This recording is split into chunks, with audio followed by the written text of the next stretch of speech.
Everyone, and welcome back to the English podcast for listening and speaking. I am your host, Tom. And I'm Emily. It's fantastic to have you joining us once again. We've got a really engaging and practical topic lined up for you today. That's right, Emily. Today, we are diving headfirst into the world of fabric, fashion, and freshness. Our topic is clothes and cleaning, talking about laundry, stains, and style in English. Get ready to stitch up your vocabulary. That's a great pun, Tom. Before we get into all the nitty-gritty details, a quick friendly reminder to please like this episode, share it with anyone who might find it useful, and subscribe to our channel if you haven't already. Your support really helps us continue creating content for you. Absolutely. And our main goal for today's episode is to help all of you, our amazing listeners, understand and confidently use a wide range of vocabulary related to clothing, laundry practices, dealing with those annoying stains, and even discussing personal fashion and style. Because let's be honest, clothes are a huge part of our everyday lives. From what we wear for comfort around the house, to what we choose to express ourselves, or even what we need for specific weather. Having the right words to talk about them in English is incredibly useful.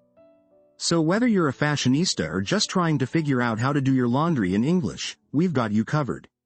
We'll be breaking down terms, sharing real-life examples, and making sure you walk away feeling much more confident about your wardrobe vocabulary. Stay with us. All right, Emily, speaking of useful vocabulary, I have a confession to make. A little over a week ago, I had a major laundry emergency at my house. Oh no, this sounds like a story. Do tell. It was Friday evening, and I was, let's say, enthusiastically enjoying a glass of grape juice, red grape juice, might I add, while watching a movie. My wife, Sarah, had just laid out her favorite silk dress and my new suit for a big event the next day. And, well, I accidentally spilled the entire glass. Oh no, the horror. Red grape juice on silk is a nightmare. So, spill, listeners, means to accidentally drop liquid from a container. Like when you accidentally spill coffee on your shirt, or, in Tom's case, an entire glass of red grape juice. Exactly, and not just on the carpet, but directly onto Sarah's dress and the sleeve of my suit jacket. Immediately, there was a huge, dark purple stain right in the middle of her beautiful dress. A stain. That's our second word. A stain is a mark that is difficult to remove, often caused by something like food, ink, or, yes, grape juice. It can be a noun, like, there's a stain on my shirt, or a verb, I stained my shirt. So, Tom, your wife's dress was stained. How did you react? Well, my first thought was, oh no, she's going to kill me. Seriously, I thought I was in big trouble. This dress was brand new. My second thought was, how am I going to fix this? I knew immediately that I couldn't just throw her silk dress into the washing machine. And that brings us to our next key phrase, dry clean. For delicate fabrics like silk, wool, or certain formal wear, you often can't use water. Instead, you need to dry clean them. This means taking them to a professional cleaner who uses special chemical solvents instead of water to clean the clothes. So, Tom, you needed to get that dress dry clean ASAP, right? You got it. I immediately Googled the nearest 24-hour dry clean service. I drove there in a panic, holding the stained dress like it was a ticking time bomb. And while I was there, I also remembered that my suit jacket also had a small spill on it, and it was looking a bit wrinkled from being folded. Ah, the wrinkles. A universal problem for many of us. And that's where our next word comes in. Iron. To iron clothes means to use a hot, flat tool, an iron, to remove wrinkles and creases, making the fabric smooth and neat. So, you asked them to iron your suit? I did. I told them, please, dry clean this dress and suit jacket, and also, can you please iron this suit for me? And then, I remembered my shirt for the event. It was a crisp white shirt, but it needed to look absolutely perfect, especially the collar. I think I know where you're going with this. You wanted that sharp, stiff look, right? That's where starch comes in. Starch is a substance, usually a spray or liquid, that you apply to clothes, often shirts or collars, before ironing to make them stiff and resistant to wrinkles. It gives them a very neat, crisp appearance. So you asked them to starch your shirt? Absolutely, I said, and please, starch this shirt too. I need it to be super crisp. I practically begged them to prioritize my order, telling them it was a matter of life or death, or at least, a matter of, she's going to kill me. They must have heard that line a lot. It's a classic, and a perfect example of a humorous exaggeration, listeners. When you say, she's going to kill me, you don't literally mean someone will commit murder. You're just saying you expect a very angry or upset reaction because of something you did. It's a common informal expression. Exactly. So, thanks to the amazing dry cleaners, they managed to get the stain out of Sarah's dress, ironed my suit perfectly, and starched my shirt so it looked incredibly sharp. I dodged a bullet that day. What a relief. That's a fantastic story, Tom, and it really helped us illustrate those 5 important words: dry clean, stain, spill, iron, and starch. All super useful in the context of clothes and cleaning. Definitely. And remember, listeners, practice using these words yourself. Think about times you've spilled something, or had a stain, or needed to iron clothes. It helps them stick. Tom, that story about your laundry emergency and the, she's going to kill me, line actually leads us perfectly into our next segment, which is all about building your fluency with some really common, everyday English phrases. Oh, I love a good fluency builder. What's on the list today? Well, you used one right at the end of your story when you said you dodged a bullet. And then you probably thought, thank God. Yes, thank God, for the dry cleaners. That's a perfect one. Exactly. Thank God is an expression of relief. You use it when something bad almost happened but didn't, or when a problem is solved, and you feel thankful or relieved. It doesn't necessarily have a religious meaning in everyday conversation. It's more about expressing intense relief. So, if my flight was delayed but then suddenly announced it was on time, I might say, thank God. I thought I was going to miss my connection. Perfect example. Or, I finally found my keys. Thank God. It's super common. Alright. What's next for our listeners? Next up is an acronym you'll hear all the time, especially in a professional or urgent context. ASAP. That's ASAP. Ah, ASAP. As soon as possible. My dry cleaner definitely understood, ASAP, when I showed up with that grape juice stained dress. They certainly did. ASAP means you need something done with the greatest urgency, without any delay. It's really efficient to say. So, if my boss sends me an email saying, I need those reports ASAP, it means stop what I'm doing and get them done right away. Precisely. Or, if your friend texts you, call me ASAP, I have exciting news. It means they can't wait to tell you. It's straight to the point. I use that one a lot. It's so useful because it works in so many different situations, from work to personal life. It really does. And finally, for planning and scheduling, we have a very useful time phrase: by the end of the week. By the end of the week. So, if I promise to clean my apartment, by the end of the week, it means I'll do it sometime before Saturday or Sunday night. Exactly. It sets a deadline. It's not immediately, like ASAP, but it's not indefinite either. You can adapt it to, by the end of the day, by the end of the month, or even, by the end of the year. So, a colleague might say, can you finish that presentation by the end of the day? Meaning before we all go home tonight. Yep.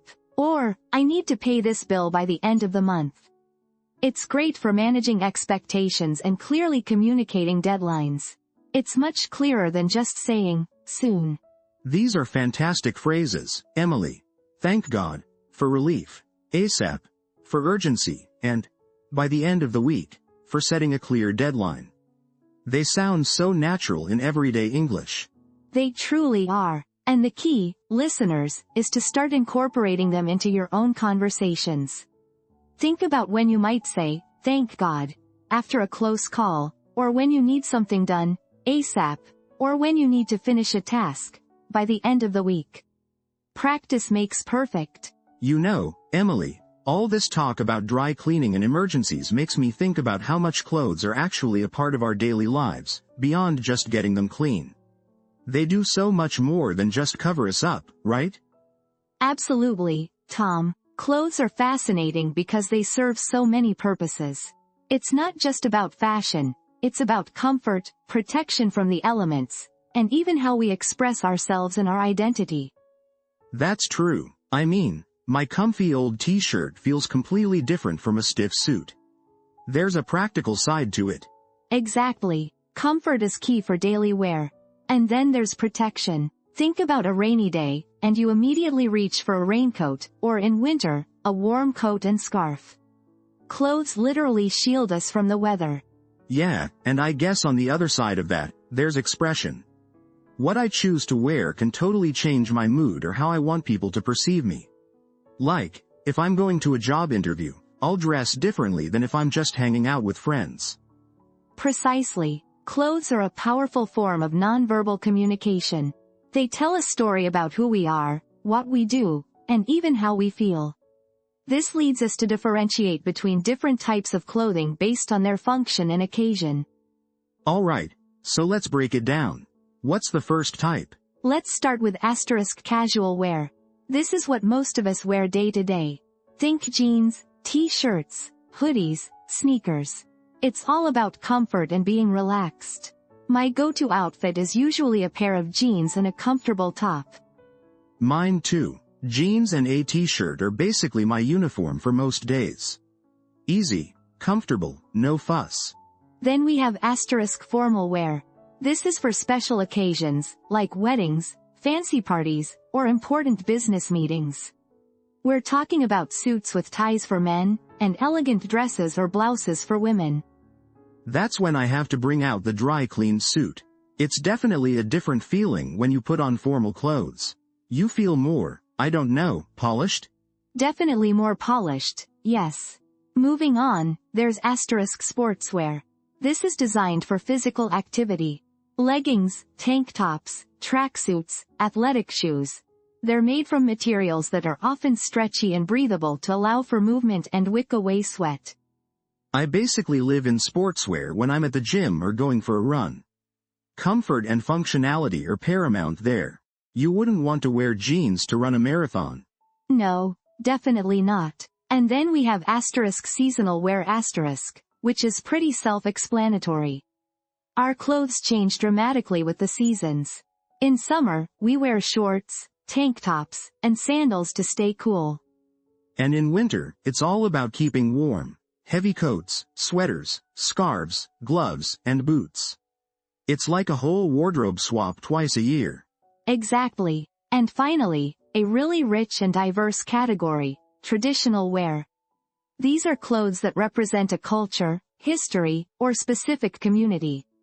Think about the kimono in Japan, the sari in India, or a kilt in Scotland.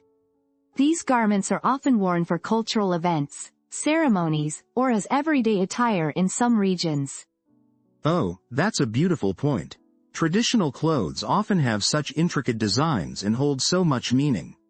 It's not just clothing, it's heritage. Precisely. They connect people to their roots and history.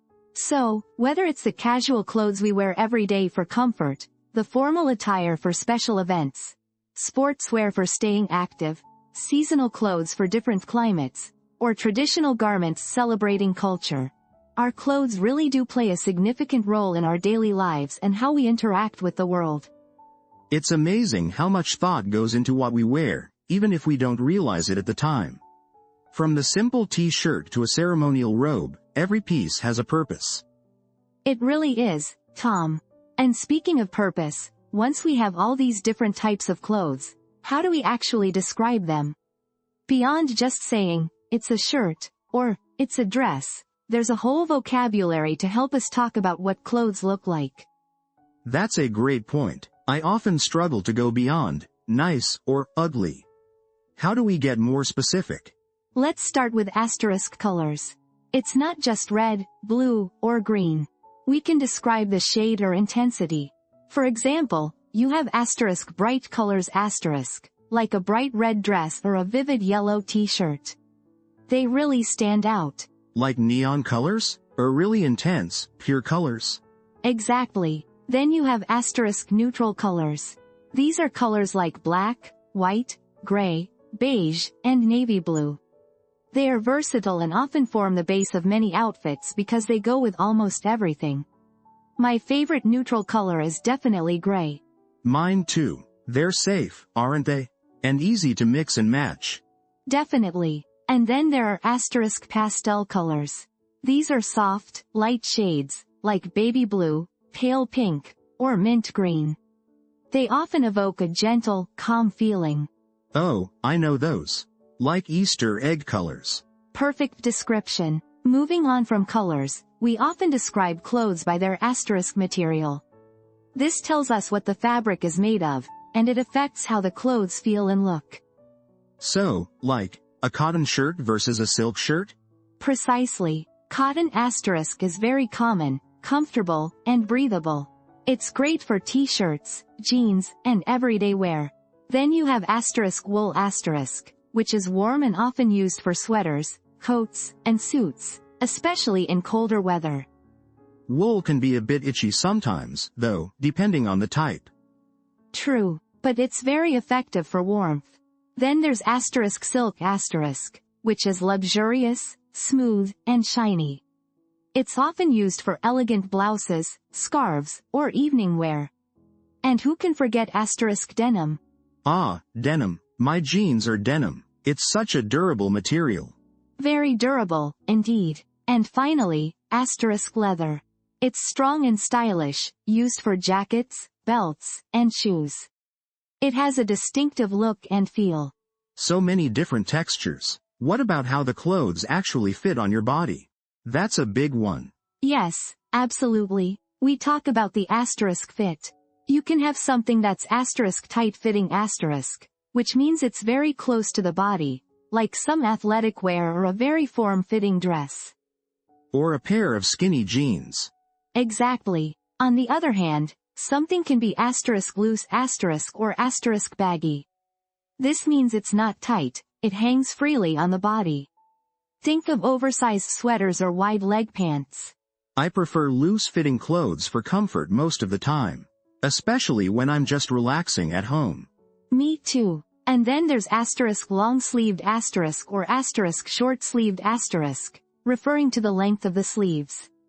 And sometimes clothes are described as asterisk structured asterisk, meaning they hold a defined shape, like a tailored blazer or a dress with a very defined silhouette. Like a crisp, dry-cleaned shirt that's been ironed and starched. That would be very structured. Ha. Exactly. It holds its shape well. And don't forget asterisk accessories. They aren't clothes themselves, but they are crucial for completing an outfit and expressing personal style. We're talking about shoes, hats, belts, scarves, and jewelry. They can really elevate an outfit or add a pop of color. So, if I'm wearing a neutral gray suit, I might add a brightly colored tie or a patterned scarf to add some interest. You've got it, Tom. So, whether you're talking about a loose, pastel cotton t-shirt or a tight-fitting, black leather jacket, you now have the vocabulary to describe your wardrobe with much more detail. Wow, Emily, that's really helpful. Now I feel like I can describe my clothes much better.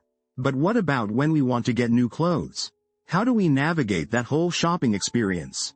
It's a whole other set of vocabulary, isn't it? It absolutely is, Tom. Shopping for clothes can be a fun adventure, but it's even better when you know the right phrases. Let's talk about some essential vocabulary and phrases you'll hear and use when you're out shopping. Perfect, because sometimes I feel a bit lost in clothing stores. Well, first, when you find something you like, you'll often need to ask about the asterisk size. You might pick up a shirt and realize it's too big, so you'd ask, "Do you have this in a smaller size?" Or if it looks too small, "Do you have this in a larger size?" So, if I see a t-shirt that looks just right but it says, large, and I usually wear, medium, I'd say, "Excuse me, do you have this in a medium?" Exactly. And once you have the right size, you'll want to asterisk try it on. Most stores have asterisk fitting rooms asterisk or asterisk changing rooms asterisk where you can do this. You might ask, can I try this on? That's crucial. I never buy clothes without trying them on first. What if it doesn't fit? Speaking of fit, once you've tried something on, you'll describe how it feels. If it's comfortable and looks good, you might say, it fits perfectly. But if it's too tight, you'd say, it's too tight. Or conversely, it's too loose. And that's important feedback for the salesperson if they ask how it fits. What if I buy something and then change my mind later? That's where asterisk return policies asterisk come in. It's always good to know the store's rules. You might ask, what is your return policy? Or, can I return this if it doesn't work out? Sometimes stores offer a asterisk refund asterisk, which means you get your money back, or a asterisk store credit asterisk, meaning you can only use the money to buy something else from that store. And how about getting a good deal? My favorite part. Of course. You can always inquire about asterisk discounts. You might ask, is there a discount on this? Or, are these items on sale? Stores often have sales during holidays or at the end of a season. Love a good sale. And then, when it's time to pay? The cashier will usually ask, how would you like to pay? You can pay with asterisk cash asterisk, a asterisk credit card asterisk, or a asterisk debit card. Sometimes, they'll also ask, do you need a bag? Or, would you like a bag? So many different payment methods now too, like mobile payments. Absolutely. And when it comes to where we shop, there's a huge variety. You can go to a asterisk mall asterisk, which is a large indoor shopping center with many different stores. Or a small, specialized asterisk boutique asterisk for unique items. I love going to malls because you can find everything in one place. But boutiques often have more interesting pieces. Agreed. And then there are asterisk thrift stores asterisk, which sell used clothes, often at very low prices. It's great for finding unique vintage items and it's also very sustainable. Ah, the hidden gems. My sister loves thrift stores. She's found some amazing things. And of course, there's asterisk online shopping asterisk, which is incredibly popular now. You can browse websites and have clothes delivered right to your door, though you can't try them on before buying, which sometimes leads to more returns. True, that's the trade-off. But it's so convenient. So, whether we're asking about a size, checking a return policy, or asking if something is on sale, having these phrases makes the shopping experience much smoother. It really does. And understanding these different types of shopping venues expands your options for finding just the right outfit. Wow, Emily, what a journey through the world of clothes and cleaning. We covered so much, from those emergency laundry situations and the specific vocabulary like dry clean, stain, spill, iron, and starch. We certainly did, Tom. And we also learned those fantastic fluency builder phrases for urgency, like, thank God, ASAP, and, by the end of the week. Super useful for daily life. And then we explored the different functions of clothes, distinguishing between casual, formal, sportswear, seasonal, and even traditional attire. It really makes you think about how much clothes are part of our lives. Absolutely. We also learned how to really describe clothes, using specific words for colors, materials, and fit, which is so helpful whether you're talking about your own wardrobe or shopping for new items. And speaking of shopping, those shopping phrases are going to be a game changer for many of our listeners. Knowing how to ask about sizes, try things on, understand return policies, and even snag a discount. Exactly. Our goal was to help you understand and use vocabulary related to clothing, laundry, and fashion, and I think we've provided a solid foundation. Now it's your turn, listeners. We encourage you to start using these words and phrases in your daily conversations.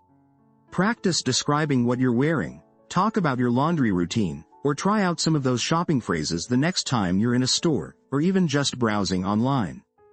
The more you use them, the more natural they'll become.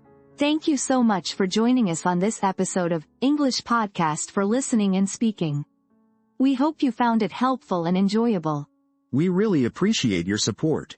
If you liked this episode, please remember to like, share, and subscribe to our channel. It helps us reach more learners like you. Yes, please do. And we can't wait to have you back for our next episode. Until then, keep practicing your English and express yourself with confidence. Bye for now. See you next time.